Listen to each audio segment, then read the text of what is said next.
हवाई जहाज़ में यात्रा करते समय क्रू मेंबर्स हमेशा अपने पैसेंजरों को कहते हैं कि अपने इलेक्ट्रॉनिक डिवाइस जैसे स्मार्टफोन्स, टैबलेट या लैपटॉप उन्हें एयरप्लेन मोड पे ऑन रख दें।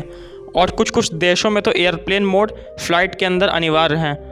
तो आज की वीडियो में हम लोग जानेंगे कि आखिर एयरप्लेन मोड होता क्या है और एयरलाइंस वाले क्यों हमेशा एयरप्लेन मोड ऑन करवाते हैं टेक ऑफ के समय, और क्या कोई भी मोबाइल फ़ोन किसी भी एरोप्लेन को क्रैश कर सकता है। और साथ में हम लोग ये भी जानेंगे कि मोबाइल में एयरप्लेन मोड यूज़ करने के फ़ायदे क्या क्या हैं और हम लोग इसका उपयोग कब कब कर सकते हैं।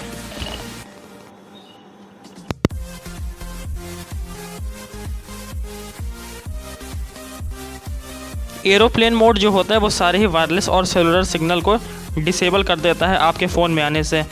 और एक बार कोई मोबाइल में अगर एरोप्लेन मोड या फ़्लाइट मोड ऑन हो गया तो आप लोग किसी भी ब्लूटूथ, वाईफाई या सेलुलर नेटवर्क से कनेक्ट नहीं हो पाएंगे और ये सारे ही सिग्नल ट्रांसमिशन को रोक देगा आपकी डिवाइस में आने से। एयरप्लेन मोड लगभग सारे स्मार्टफोन्स, लैपटॉप और भी डिवाइसेस में आ गए हैं।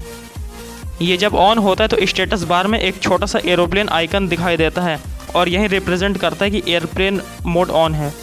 बहुत से लोगों का मानना है कि मोबाइल के नेटवर्क और एयरप्लेन नेविगेशन के नेटवर्क के टकराने से कोई भी एरोप्लेन क्रैश कर सकता है या कोई और विमान दुर्घटना भी हो सकती है, लेकिन ऐसा असलियत में नहीं होता है। अगर आप लोग फ़्लाइट में और अगर आप लोग एयरप्लेन मोड ऑन करना भूल गए हो तो भी आपका प्लेन उड़ेगा और ये क्रैश भी नहीं करेगा, क्योंकि ज़्यादातर सेलुलर सर्विस जैसे मोबाइल डेटा होता है, कॉलिंग होता है या टेक्स्ट मैसेज होता है, ये एरोप्लेन के अंदर सपोर्ट नहीं करता है। एरोप्लेन ज़्यादातर हज़ारों फीट के ऊपर आसमान में उड़ता है और ये बहुत ही स्पीड से जाता है। ये एक सेकंड में पता नहीं कितने ही टावरों को क्रॉस कर जाता है और ये टावर ज़मीन में फ़िक्स लोकेशन पे ही रहते हैं। और अगर किसी तरह इन टावरों के सिग्नल प्लेन के अंदर पहुंच गए तो ये ठीक से काम भी नहीं करेंगे।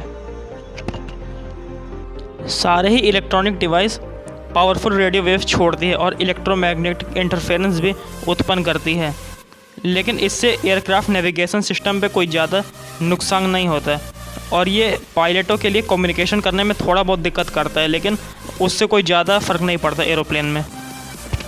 विमान दुर्घटना या प्लेन क्रैश होने के ज़्यादातर कारण होते हैं पायलट की गलती से, एयर ट्रैफिक कंट्रोलर की कमी से, डिज़ाइनिंग डिफेक्ट में या किसी मौसम में ख़राबी के कारण, लेकिन किसी मोबाइल या उसमें से निकले रेडिएशन या सिग्नल के कारण प्लेन नहीं क्रैश कर सकता।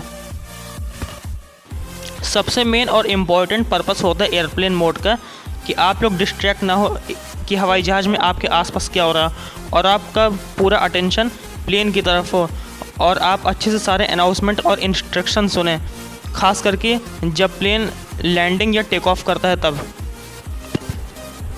अगर हम लोग एरोप्लेन पर ना हो फिर भी ये बहुत ही अच्छा होता है मोबाइल के लिए, जैसा कि हम लोग का मोबाइल बहुत ही ज़्यादा पावर खींचता है कोई ना कोई नेटवर्क लगातार ढूंढने के लिए।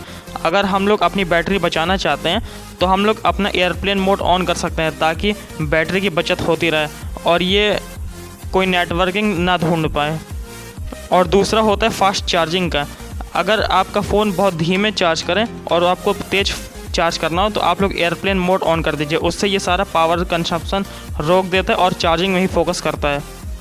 ये गेमिंग ऐड को रोकता है। अगर आपको स्मार्टफोन में गेम खेलना बहुत पसंद है लेकिन जो ऐड्स आते हैं वो नहीं पसंद है, तो इसे रोकने के लिए आप एयरप्लेन मोड को एक्टिवेट कर सकते हैं। इसको एक्टिवेट करने के बाद आपकी गेमिंग ऐड को ये रोक देगा आने से और आप लोग अपना गेम अच्छे से खेल सकते हैं।